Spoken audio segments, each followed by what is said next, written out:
Millionaire, upon visiting his wife's grave, finds a little girl sitting on the tombstone and is shocked when he discovers who she is. The cemetery was silent that Saturday morning. The leaves of the trees swayed gently in the breeze, creating a whisper that seemed like an eternal lament. Among the marble and granite tombstones, a solitary figure advanced with slow but determined steps.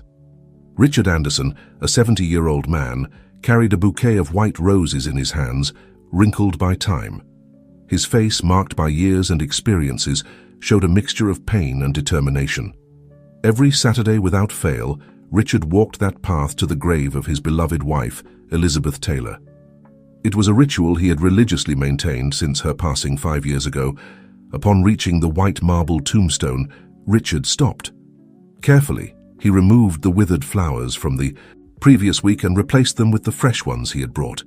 His fingers gently caressed the name engraved on the stone: Elizabeth Taylor, Anderson, beloved wife and mother. "Good morning, my love," Richard murmured, his voice husky with emotion. "Another Saturday, here I am, you know. I dreamed of you last night. We were on that beach where we spent our honeymoon. Your laughter filled the air, Elizabeth. How I miss you." Richard sat on the small bench he had installed next to the grave. From there he began to talk to Elizabeth as if she were sitting beside him. He told her about his week, the business, the world news. It was his way of keeping her close, of feeling that they still shared their lives. He was so absorbed in his monologue that he didn't notice the small figure approaching from behind the tombstone. It was only when he heard a soft sigh that Richard looked up, surprised to see a girl of about 8 years old sitting on the other side of Elizabeth's grave. The little girl had brown hair tied in 2 braids and big brown eyes that looked curiously at Richard. In her hands, she held a wildflower she had picked from the path. "Hello," said the girl in a sweet voice. "Were you friends with Mrs. Elizabeth?"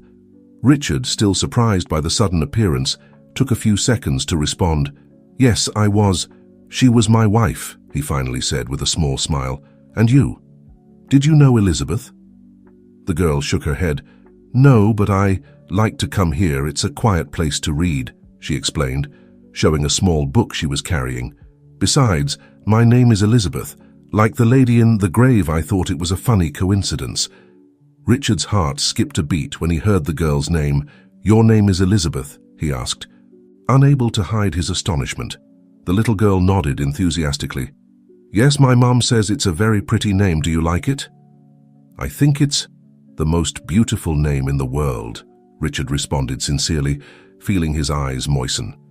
Just at that moment, a female voice was heard in the distance. "Elizabeth, where are you, sweetheart?" The girl jumped to her feet. "It's my mom. I have to go," she said, and then looked at Richard with a smile. "Will you be here next Saturday? I'd like to talk to you again." Richard nodded, moved by the innocence and warmth of the little girl. "I'll be here, Elizabeth. Take care." As he watched the girl run away, Richard couldn't help but feel that something strange was happening. The appearance of this little Elizabeth right at his wife's grave seemed more than a simple coincidence.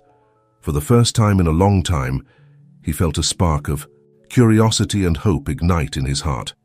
"Elizabeth, my love," he whispered, looking at the tombstone, "is this a sign from you?" With that question resonating in his mind, Richard slowly got up from the bench. He took one last look at his wife's grave, and then looked in the direction where little Elizabeth had disappeared. With renewed steps, he headed towards the cemetery exit, feeling that something important was about to happen in his life. The morning sun now shone more brightly, as if the sky itself wanted to illuminate the path towards a new chapter in Richard Anderson's life. A chapter that, without knowing it yet, would change not only his destiny, but that of his entire family.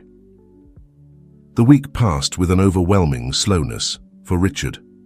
For the first time in years, he eagerly awaited the arrival of Saturday, not only for his usual visit to Elizabeth, but for the possibility of seeing again the little girl who had appeared as if by magic in his life.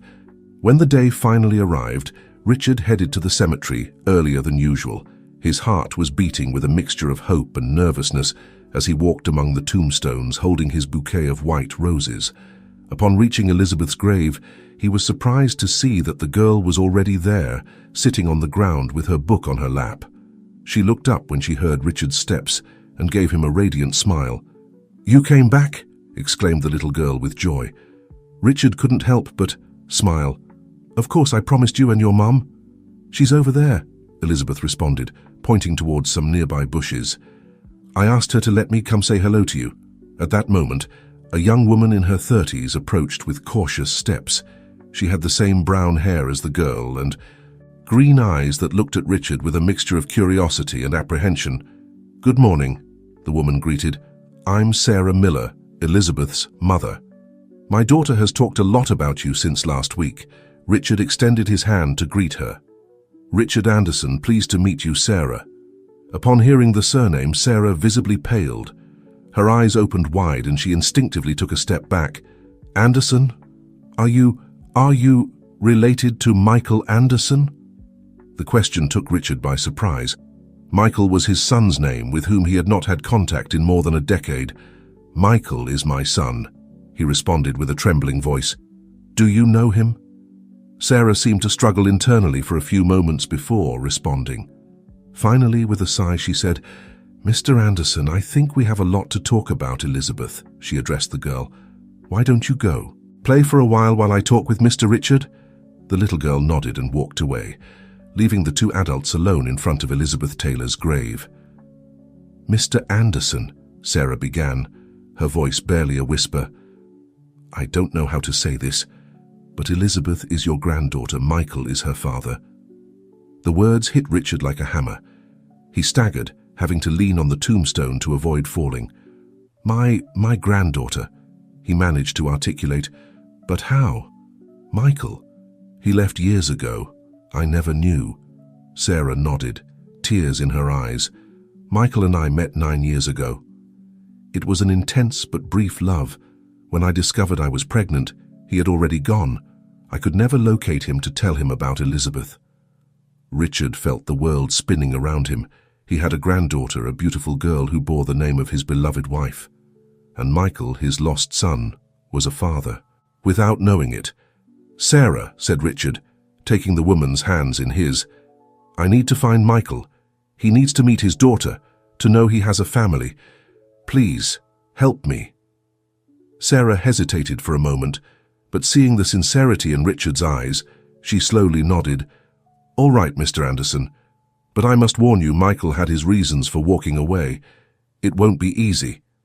"I know," Richard replied with determination, "but now I have one more reason to try for Elizabeth, for my granddaughter. I'll do whatever is necessary." As little Elizabeth played in the distance, oblivious to the drama unfolding, Richard and Sarah began to devise a plan to find Michael. The cemetery, which for years had been a place of mourning for Richard, was now becoming the setting for a new beginning, an opportunity to heal old wounds and build a future together as a family. Richard looked up at the sky as if seeking approval from his late wife. "Elizabeth, my love," he thought, "help me fix this. Help me bring our family back together." With that silent plea, Richard prepared to embark on the most important mission of his life, to recover his son and truly get to know his granddaughter. The road would be difficult, full of obstacles and buried emotions, but he was willing to face it all for the promise of a new beginning. The days following the revelation in the cemetery were a whirlwind of emotions and activity for Richard Anderson. With Sarah's help, he began the arduous task of locating Michael. His lost son, Richard, mobilized all the resources at his disposal. He hired private investigators, used his contacts in the business world, and even turned to old friends who might have some clue about Michael's whereabouts. Meanwhile, Richard took advantage of every moment to get to know his newly discovered granddaughter, Elizabeth, better. The girl, oblivious to the magnitude of the situation, enjoyed the attention of her new, older friend, as she called him.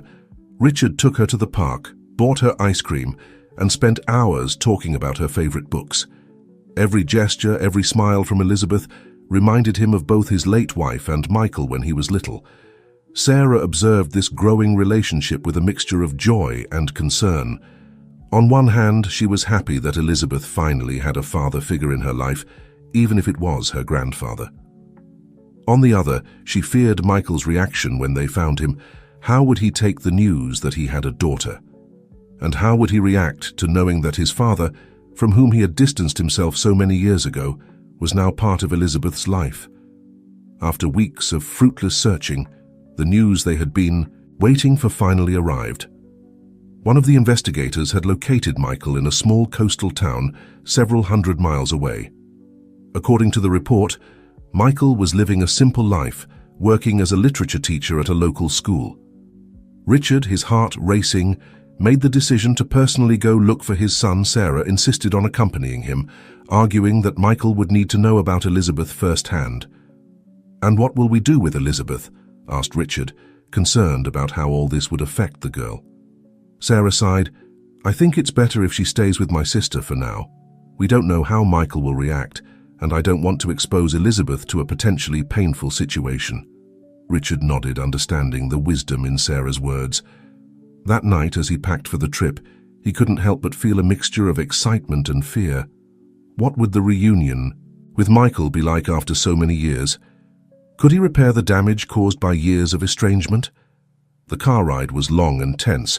Richard drove in silence, lost in his thoughts, while Sarah looked out the window, imagining what Elizabeth's father would be like after so many years. Finally, they arrived at the small coastal town. Following the investigators' directions, they headed to a modest house near the beach. Richard parked the car and for a moment remained paralyzed, unable to move. "Are you sure you want to do this?"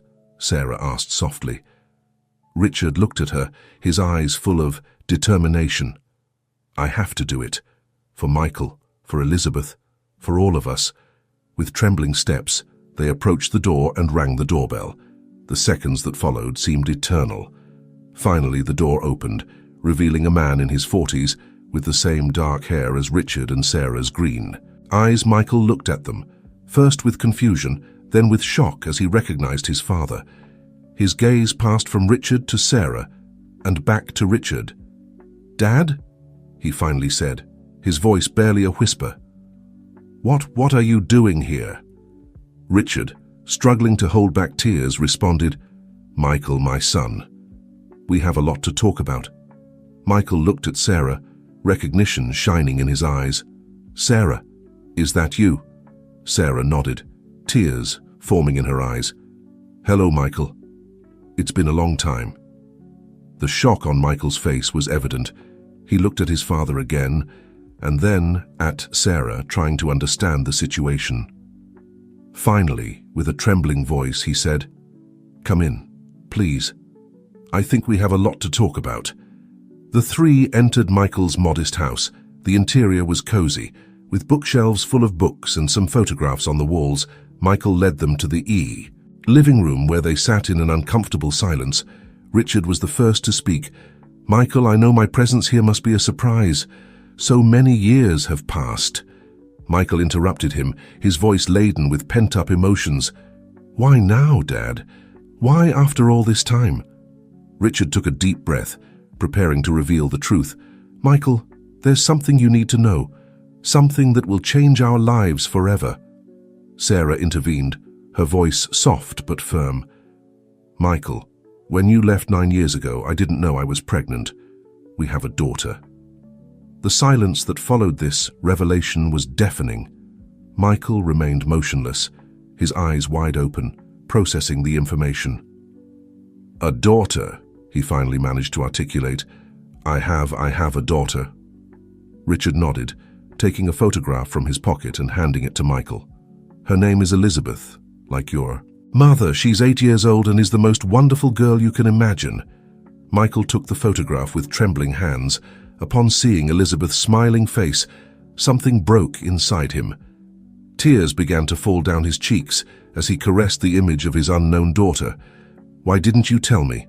he asked Sarah, his voice broken with emotion. Sarah lowered her gaze, ashamed. "I tried, Michael. I looked for you for months, but you had completely disappeared. No one knew where you were." Michael closed his eyes, remembering those dark days when he decided to distance himself from everything and everyone. "I'm sorry," he murmured. "I'm so sorry." Richard approached his son, putting a hand on his shoulder. "We all made mistakes, Michael, me more than anyone, but now we have the opportunity to fix things, to be a family." Michael looked at his father, years of resentment and pain reflected in his eyes. "It's not that simple, Dad. You can't show up after so many years and expect everything to be solved overnight." "I know," Richard responded humbly. "I don't expect you to forgive me immediately. I'm just asking for a chance. For Elizabeth, for your daughter. She deserves to know her father." Michael remained silent for a long moment, looking at Elizabeth's photograph. Finally, with a deep sigh, he said, "You're right, Elizabeth deserves to know me, and I want to know her, but I need time. All of this is too much to take in at once." Sarah smiled with relief. "Of course, Michael, we'll take things slow. The important thing is that you're willing to be part of Elizabeth's life." Richard, feeling that the first step towards reconciliation had been taken, suggested, "What do you say if we go back to the city together? You can meet Elizabeth, and we'll take things step by step." Michael nodded slowly. "Okay, let me sort out some things at the school and pack. I'll catch up with you in a few days." As Richard and Sarah prepared to leave, Michael stopped them at the door. "Dad," he said, his voice filled with emotion, "thank you for coming to find me, and Sarah, thank you for giving me a daughter. I promise I'll do everything I can to be the father Elizabeth deserves." With emotional hugs and promises of reunion, Richard and Sarah said goodbye to Michael. As they drove back to the city, both felt a mixture of relief and anxiety. The first step had been taken, but they knew that the road to reconciliation and building a true family would be long and full of challenges.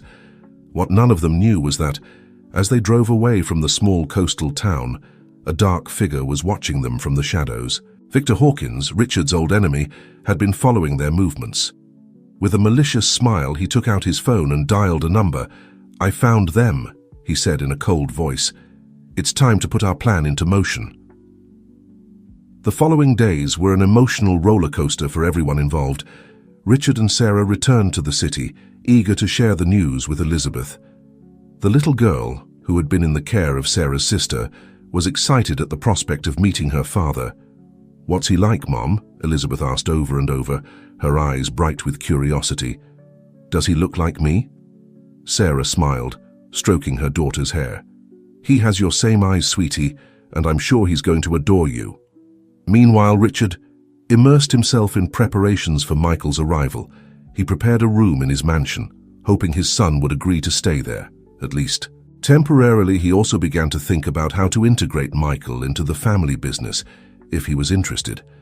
However, beneath the surface of this apparent happiness, darker currents were hidden.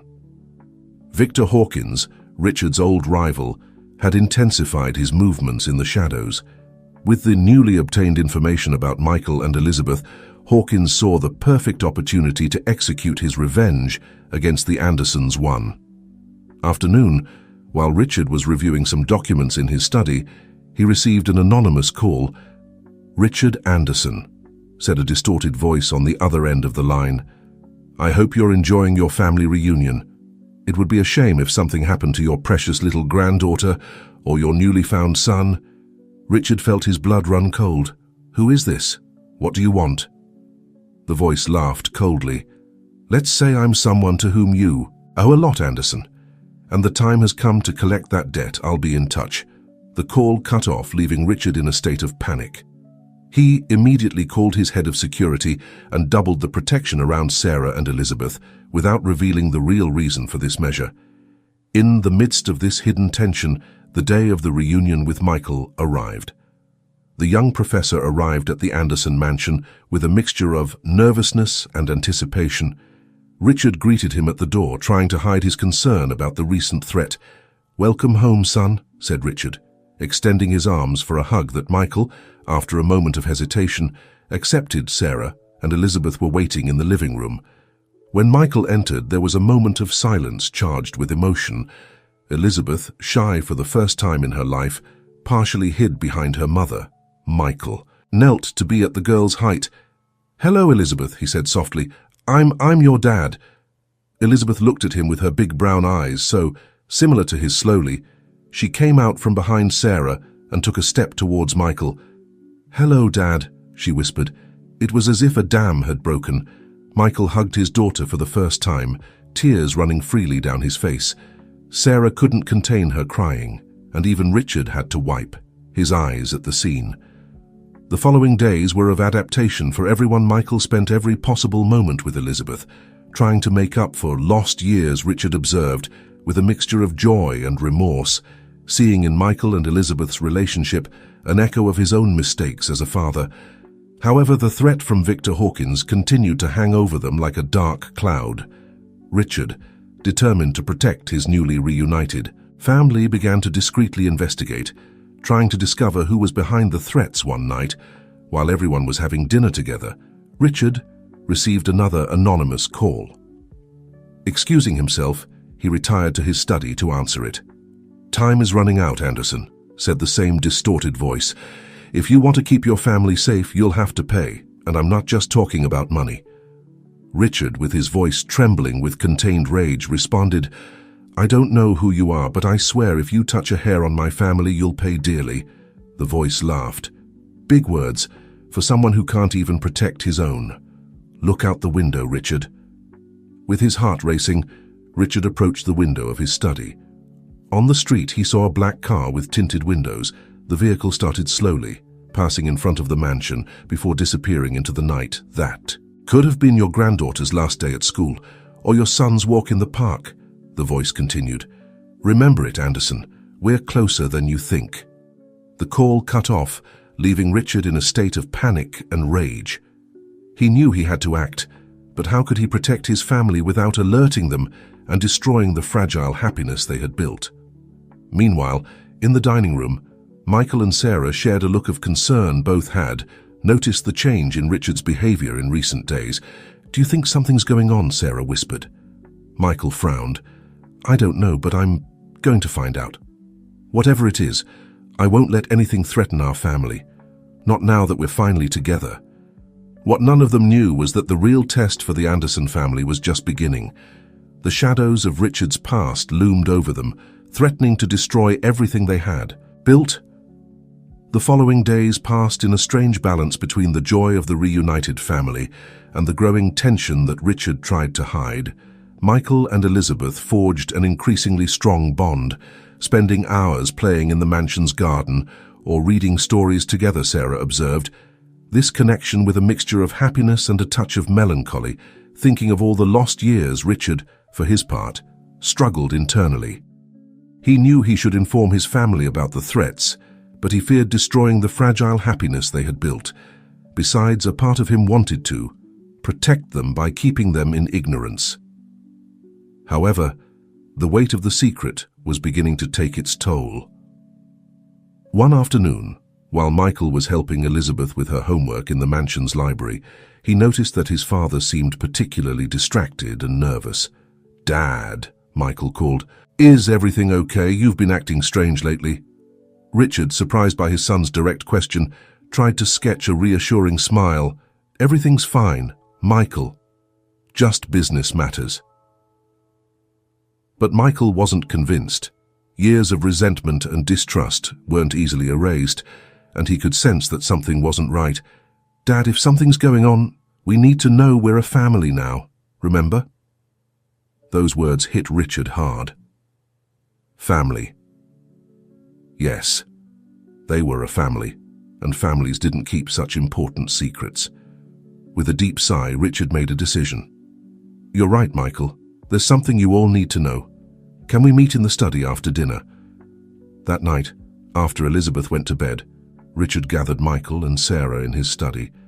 With a grave voice, he began to reveal the truth about the threats they had been receiving. "A few days ago, I started receiving anonymous calls," he explained. "Someone is threatening our family, especially Elizabeth and you, Michael." Sarah stifled a cry, while Michael clenched his fists in rage. "Why didn't you tell us before?" he demanded to know. Richard lowered his gaze, ashamed. I wanted to protect you. I thought I could handle this alone, as I've always done. But I was wrong.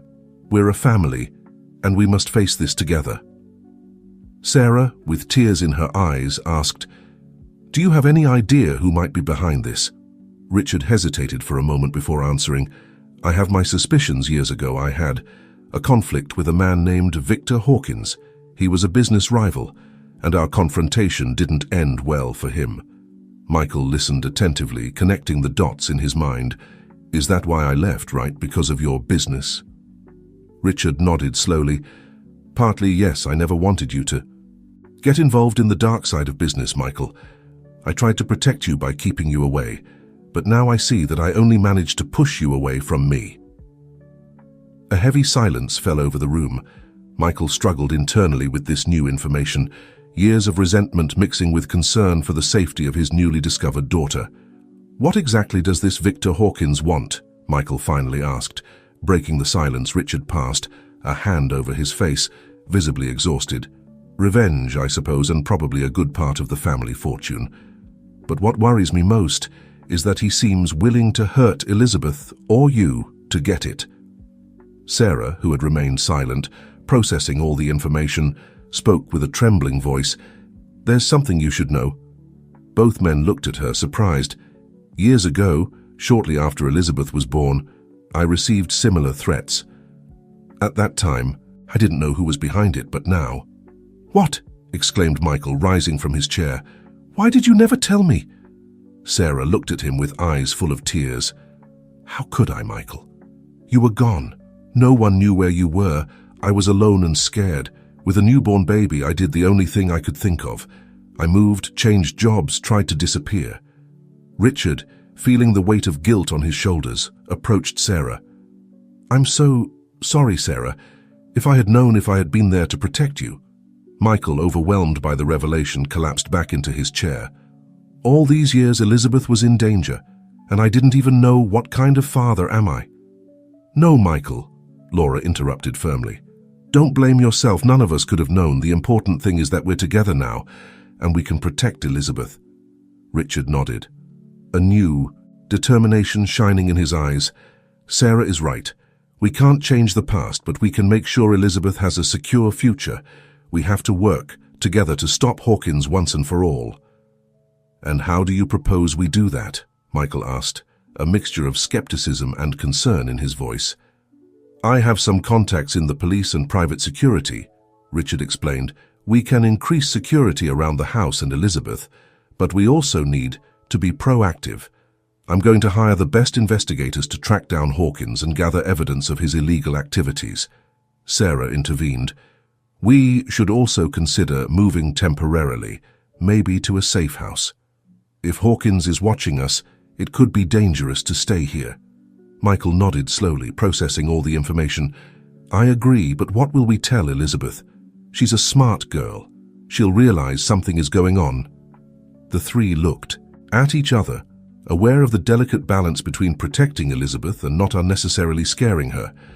"We'll tell her a simplified version of the truth," Richard suggested after a moment of reflection, "that due to Grandpa's work, we need to take some security precautions. She doesn't need to know all the details, but we shouldn't lie to her completely either." Michael and Sarah agreed with this approach.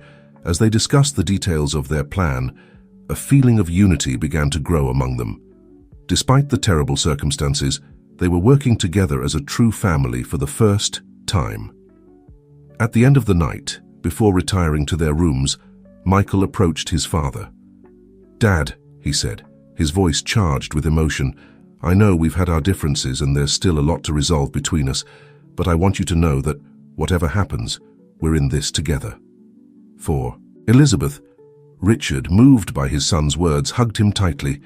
"Thank you, Michael. I promise I'll do everything in my power to keep this family safe." Meanwhile, in a hotel room across town, Victor Hawkins observed the surveillance images of the Anderson mansion. A sinister smile drew on his face as he watched the family gathered in the study. "Enjoy your little family reunion while you can," he muttered to himself.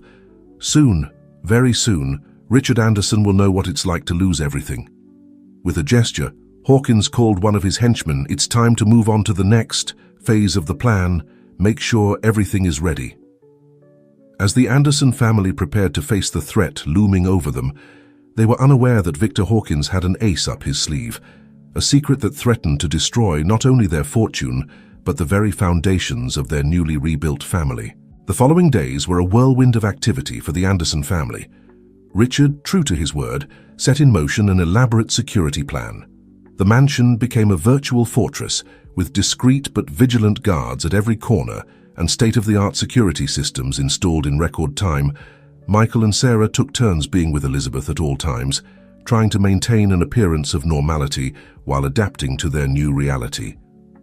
The little girl, perceptive as always, noticed the changes but accepted the simplified explanation they gave her, with a maturity surprising for her age. "Is it like in spy movies, Grandpa?" Elizabeth asked one afternoon. As Richard accompanied her to her piano class, Richard couldn't help but smile at his granddaughter's innocence. "Something like that, my love. But don't worry. All this is just to make sure you're always safe." Meanwhile, Michael immersed himself in the investigation about Victor Hawkins, using his skills as a literature professor to meticulously analyze every document and record that could shed light on their enemies' activities. One night, while reviewing some old files in Richard's study, Michael made a startling discovery. "Dad," he called, his voice tense with emotion. "I think you should see this." Richard approached, intrigued. Michael showed him a set of documents dated more than 30 years ago. "According to this," Michael explained, "you and Hawkins weren't just business rivals. You were partners." Richard paled, taking the papers with trembling hands. I had forgotten about this. It was so long ago." "What happened?" Michael pressed, a mixture of curiosity and apprehension in his voice. Richard collapsed heavily into a chair, the weight of memories reflected on his face. "Victor and I were young, ambitious. We started together with a small import company. At first, everything was going well. We were unstoppable. But," Michael urged, feeling they were approaching the crux of the matter. "But ambition blinded us," Richard continued, his voice laden with regret. "We started taking shortcuts, making deals with people we shouldn't have. When I realized how deep we had fallen, I tried to get out Victor. He didn't take it. Well," Michael listened attentively, seeing his father in a new light. "What did you do?" "I reported him," Richard confessed. "I handed over evidence to the authorities about his illegal activities. I managed to stay out of it, but Victor lost everything. He went to prison for years." A heavy silence fell over the room as Michael processed this information. "And now he's back for revenge," he concluded. Richard nodded grimly. "And I fear he won't stop at anything to get it." At that moment, Sarah rushed into the study, her face pale with worry. "Richard, Michael, you have to see this." She led them to the living room where the TV was showing breaking news. The reporter spoke urgently. "A multi-million-dollar lawsuit has been filed against tycoon Richard Anderson. The plaintiff, Victor Hawkins, alleges that Anderson stole the idea and plans for his most successful company. 30 years ago, Hawkins claims to have irrefutable evidence and demands compensation that could amount to billions." The family watched the screen. In shock, Richard collapsed onto the sofa, his face a mask of disbelief and horror. "It's a lie," he murmured. "It's all a lie." Michael, quickly recovering from the initial surprise, turned to his father. "Is it, or is there some truth to his accusations?" Richard looked at his son, guilt and fear evident in his eyes. "Michael, I swear I didn't steal anything. But there are things from my past, decisions I made. Not everything is black and white." Sarah intervened, her voice trembling but determined.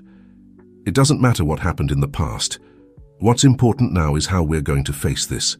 Michael nodded, though his mind was buzzing with unanswered questions. "Sarah's right. We need a plan. If Hawkins is willing to take this to court and the media, we have to be prepared." Richard sat up, a spark of his old determination returning to his eyes. "I'll contact our lawyers immediately, Michael. I need you to keep investigating. Anything you can find about Hawkins' current activities could be crucial." As the family mobilized to face this new threat, none of them noticed Elizabeth, who had been silently listening from the stairs. The girl, with a maturity, beyond her years, understood that her family was in danger. With determination, she promised herself to do everything possible to help, although she wasn't sure how. What the Anderson family didn't know was that Victor Hawkins was just getting started. The lawsuit and media scandal were just the tip of the iceberg of a much more sinister plan, a plan that threatened to unearth even darker secrets from Richard's past and endanger not only his fortune, but the very lives of his loved ones. As night fell over the city, the Anderson mansion became the epicenter of a storm that threatened to sweep away everything in its path. The battle for the Anderson legacy was just beginning, and no one could foresee the high price they would all have to pay before it ended. The days following the media bomb launched by Victor Hawkins were a whirlwind of frantic activity for the Anderson family. Richard spent hours locked up with his lawyers, preparing his legal defense. Michael, for his part, immersed himself even more deeply in the investigation, determined to find something that could discredit Hawkins' accusations. Sarah, meanwhile, focused on keeping Elizabeth oblivious to the growing tension in the house. However, the perceptive girl felt that something wasn't right, and her questions became increasingly difficult to evade. One afternoon, while Michael was reviewing some old documents in the mansion's library, Elizabeth approached him with a serious expression on her childish face. "Dad," she said, her small voice firm, "why is everyone so worried? Is it because of the bad man who's on TV?" Michael was surprised, not expecting such a direct question. Putting the papers aside, he sat Elizabeth on his lap. "Elizabeth, honey, have you been listening to adult conversations?" The girl nodded, her eyes large and worried. "I didn't mean to spy, but everyone seems so scared. Are we in danger?" Michael felt his heart shrink. He wanted to protect his daughter, keep her oblivious to the problems, but he also knew that lying to her would only make things worse. "Elizabeth," he began, carefully choosing his words, "sometimes adults face complicated problems. Your grandfather Richard is dealing with one of those problems now. But I want you to know that we're all working together to solve it, and that no matter what happens, we'll keep you safe." Elizabeth seemed to consider this for a moment before hugging her father tightly. "I want to help too," she declared with determination. Michael smiled, moved by his daughter's bravery. "I know, my love, and you help us more than you think, simply by being yourself and filling this house with joy." Meanwhile, in his study, Richard was receiving a call that would change the course of events. It was one of his private investigators. "Mr. Anderson," said the voice on the other end of the line, "we've discovered something about Victor Hawkins that I think you should know." Richard leaned forward, his heart racing. "I'm listening." "Hawkins isn't acting alone," continued the investigator. "We've found evidence that he's working with someone from inside your own company, someone who has been passing him confidential information." Richard felt his blood run cold. "A mole? Do you have any idea who it might be?" There was a pause on the other end of the line. "Sir, the evidence points to someone very close to you, someone from your inner circle." Richard closed his eyes, a feeling of betrayal washing over him. "Tell me," he demanded with a tense voice. The investigator took a deep breath before responding. "Mr. Anderson, all the evidence points to your personal assistant, Nancy Thompson. She's been working for you for over 20 years, but it seems she's been leaking information to Hawkins for the past few months." The news hit Richard like a punch in the stomach. Nancy had been more than an assistant. She was almost family, someone he implicitly trusted. The idea of her betrayal was almost inconceivable. "I need concrete proof," said Richard, his voice barely a whisper. "Send it to me immediately, and don't share this information with anyone else." After hanging up, Richard remained motionless in his chair, trying to process this new information. How could Nancy, after so many years of loyalty, betray him like this? What could have led her to ally with Hawkins? His thoughts were interrupted by a knock on the door. It was Michael. "Dad," he said, entering the study with a worried expression, "I just received an anonymous call. Someone says they have crucial information about the Hawkins case, but they'll only speak to me in person. They want me to meet them tonight." Richard immediately stood up, alarmed. "No, it's too dangerous. It could be a trap set by Hawkins." Michael shook his head. "I know, but it could also be our only chance to get something that helps us discredit him." We can't let this opportunity pass." Richard hesitated, torn between his instinct to protect his son and the desperate need for any advantage against Hawkins. Finally, he nodded reluctantly. "All right, but you won't go alone. You'll take a security team and use a tracking device." As Richard and Michael discussed the details of the meeting, Sarah entered the study, her face pale with concern. "Richard, Michael," she said with a trembling voice, "I just received a very strange text message from Nancy. She says she needs to talk to me urgently, in private, that she has vital information about Hawkins and Elizabeth's safety." Richard and Michael exchanged alarmed looks. Richard knew he had to act quickly but also cautiously. He couldn't reveal his suspicions about Nancy without concrete proof. "Sarah," said Richard carefully, "I think you should meet with Nancy, but not alone. Michael will accompany you." Michael began to protest, mentioning his own meeting, but Richard interrupted him. "Your meeting can wait. Sarah's safety and any information about Elizabeth are the priority." Reluctantly, Michael agreed. Richard watched them leave with a heavy heart, knowing he was sending his son and Sarah into a potential trap, but trusting that together they would be safer. Meanwhile, in a cafe across town, Nancy Tombstone waited nervously. Her phone vibrated with a message. "Is it done?" With trembling hands, she replied, "Yes, they're on their way."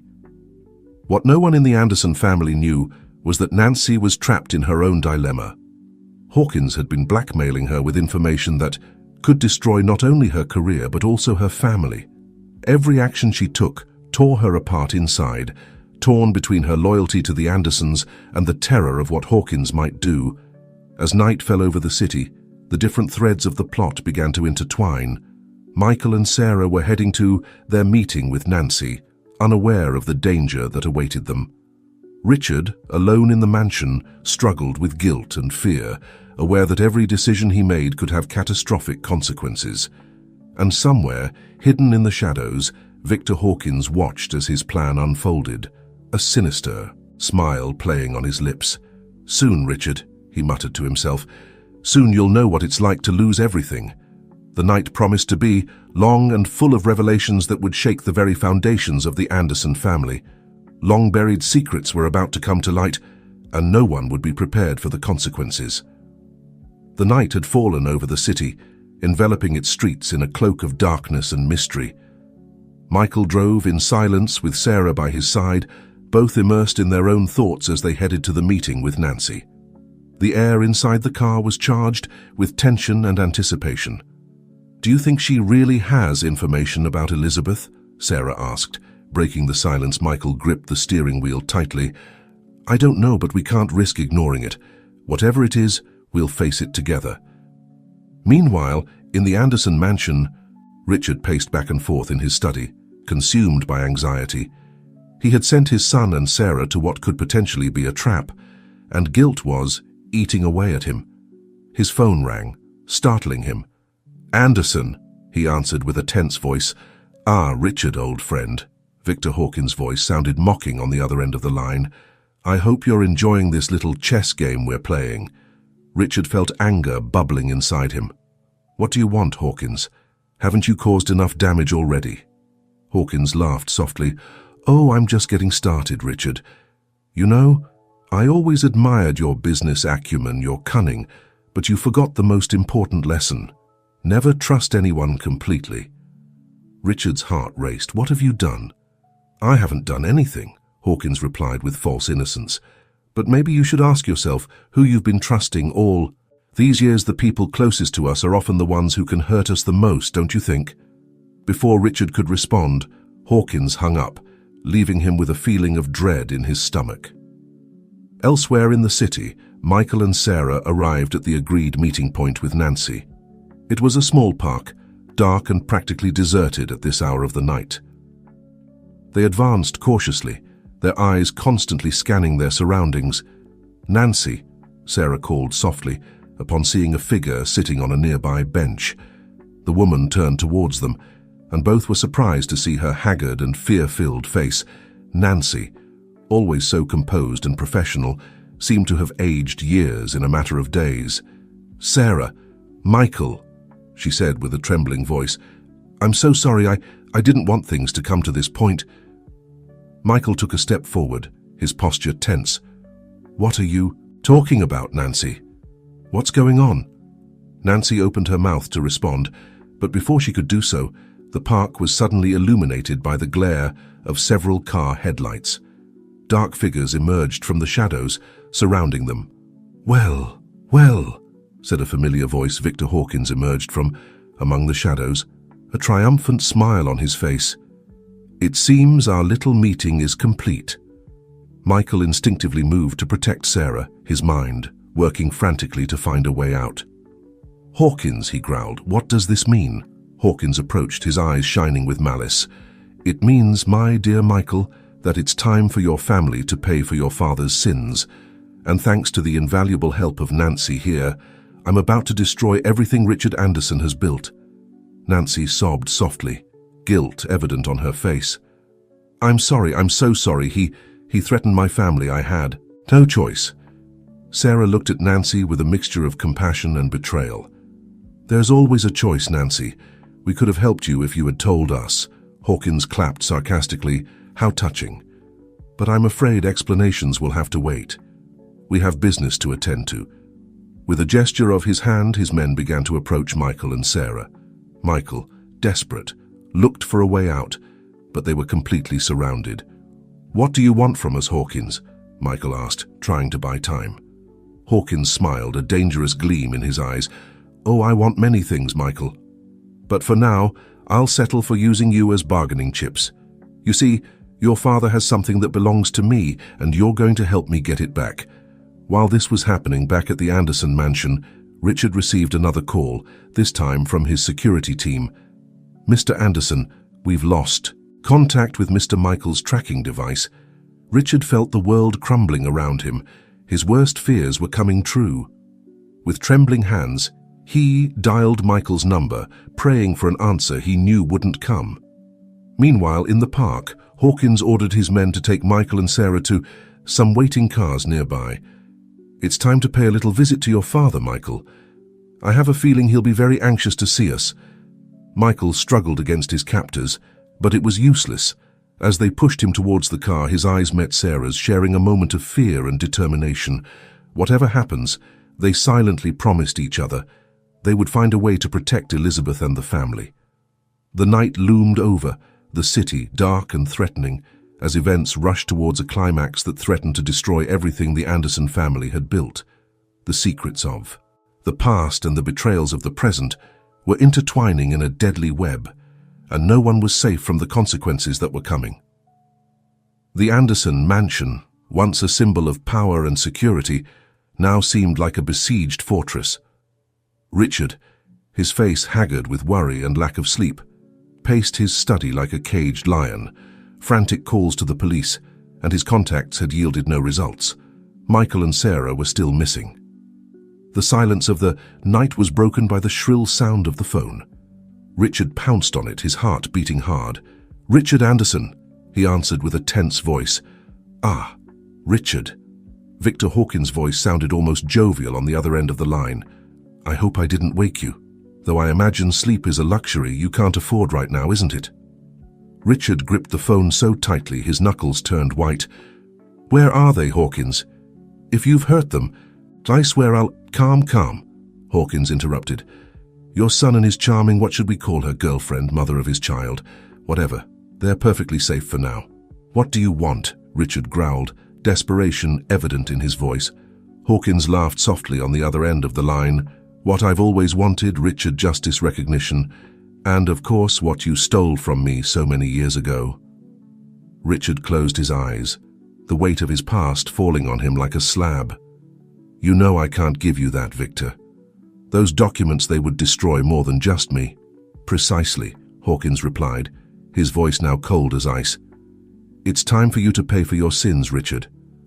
And if you're not willing to sacrifice yourself, well, I'm afraid your son and Sarah will pay the price."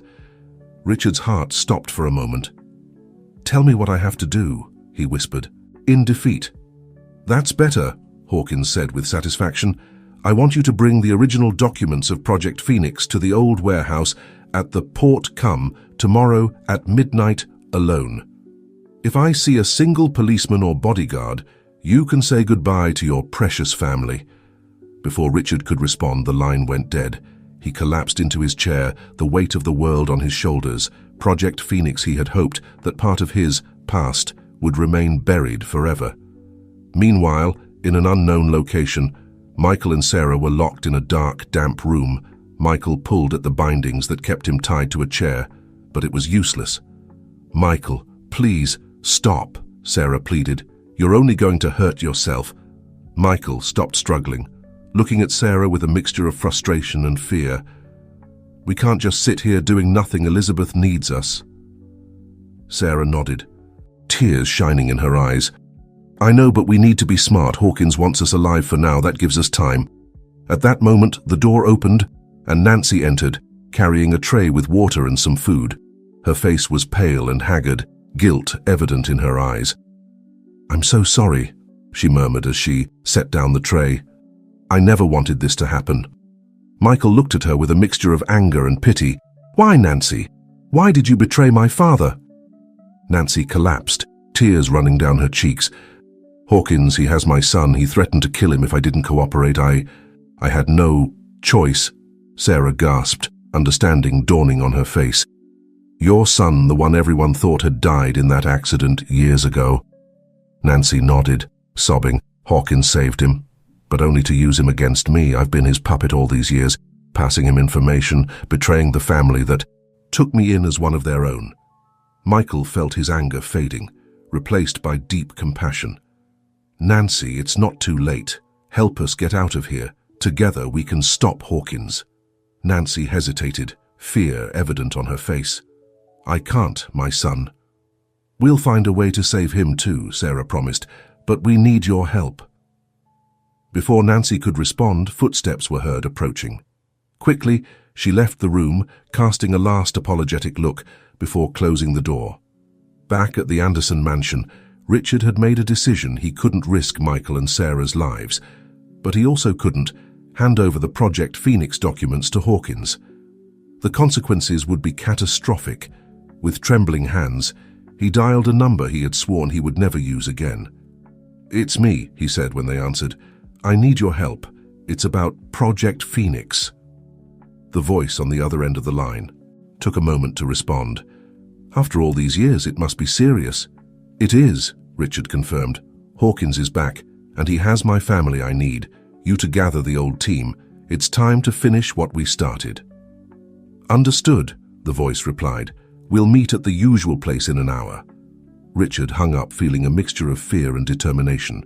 He was about to unearth a past he had fought to keep hidden for decades, but if it meant saving his family and stopping Hawkins once and for all, he was willing to pay the price.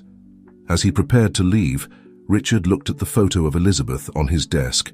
"I promise you, my girl," he whispered, "that I'll do everything in my power to keep this family safe."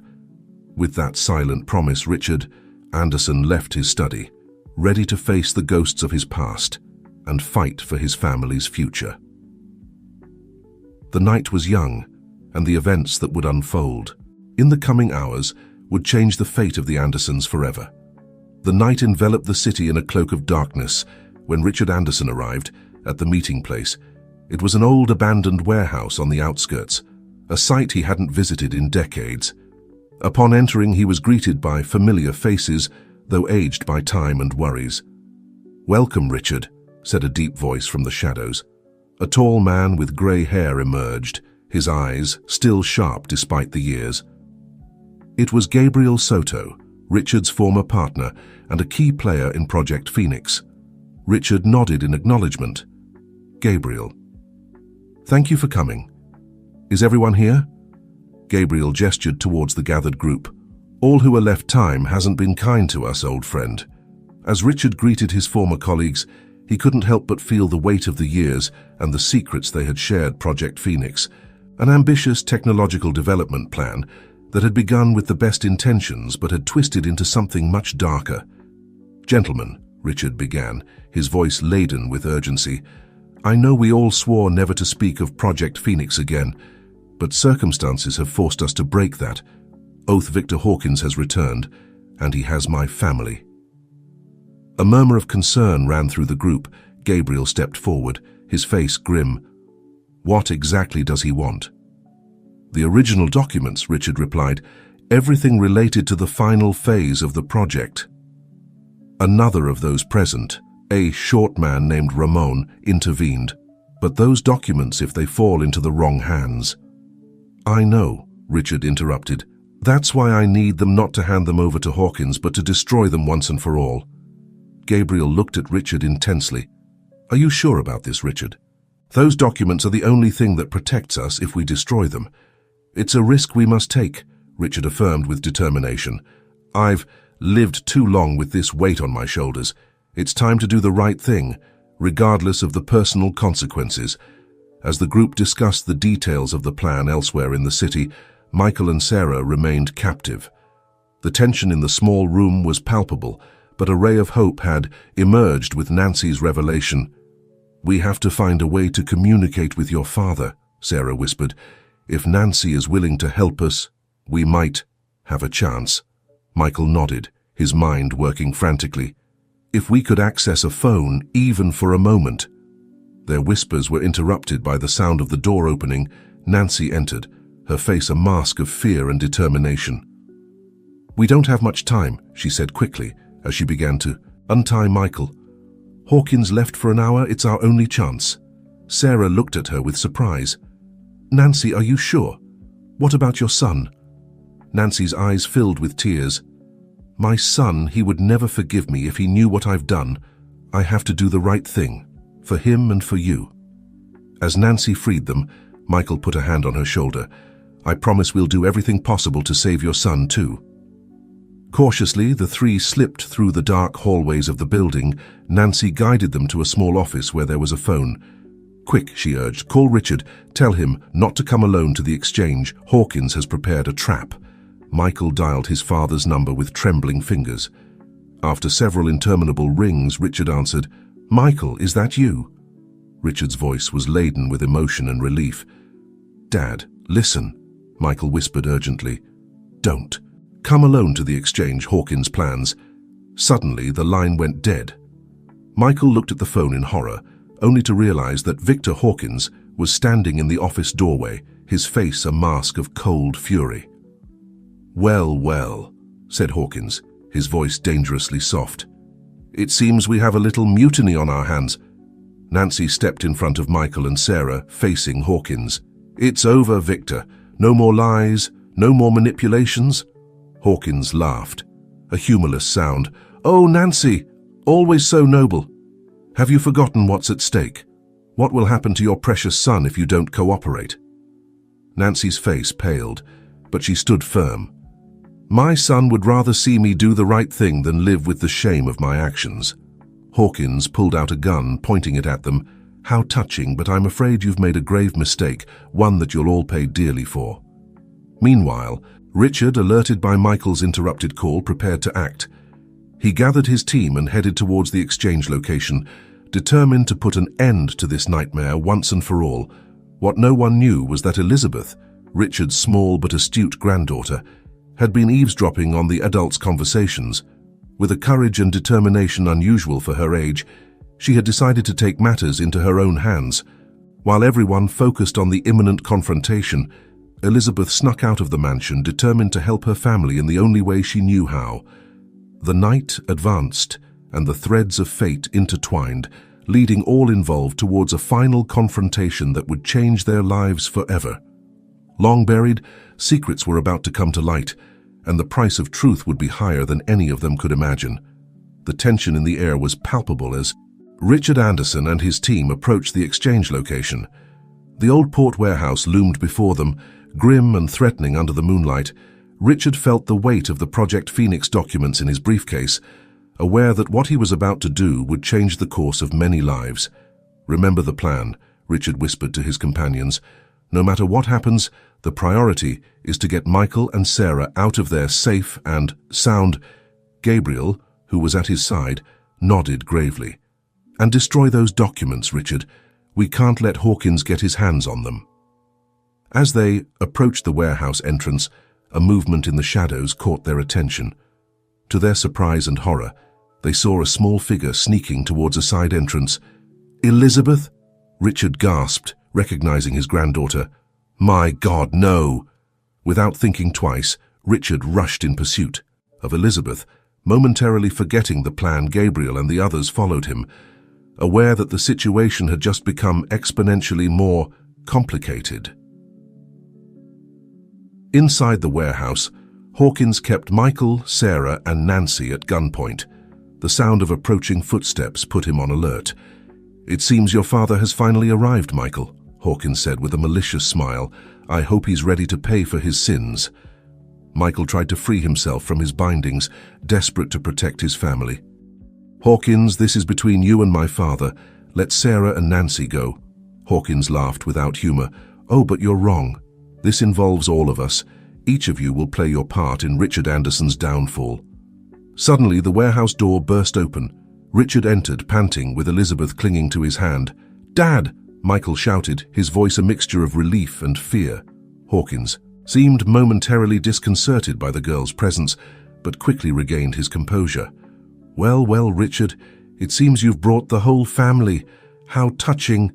Richard took a step forward, protectively positioning himself in front of Elizabeth.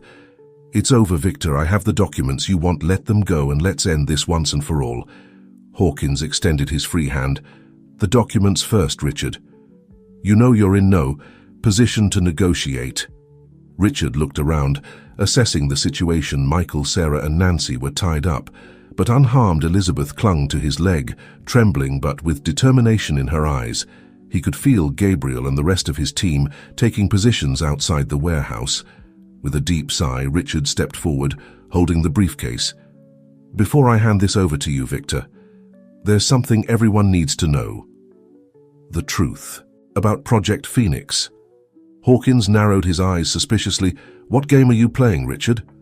"No game," Richard replied firmly. "Just the truth." Project Phoenix wasn't just a technological development plan. It was an advanced artificial intelligence program designed to predict and manipulate global financial markets. A collective gasp ran through the room. Michael looked at his father with a mixture of shock and dawning understanding. "That's why you abandoned it. That's why you walked away from everything." Richard nodded sadly. "When I realized the power we had created, the damage it could cause in the wrong hands, I knew we had to stop it. But Victor, he wanted to take it further." Hawkins let out a bitter laugh. "Further? We were on the brink of controlling the world economy, Richard. We could have changed the world. We would have destroyed it." Richard corrected. "And that's why I can't allow these documents to fall into your hands or anyone else's." With a quick movement, Richard opened the briefcase and pulled out a lighter. Before Hawkins could react, he set fire to the documents. "No!" Hawkins roared, lunging towards Richard. At that moment, everything seemed to happen at once. Gabriel and Richard's team burst into the warehouse.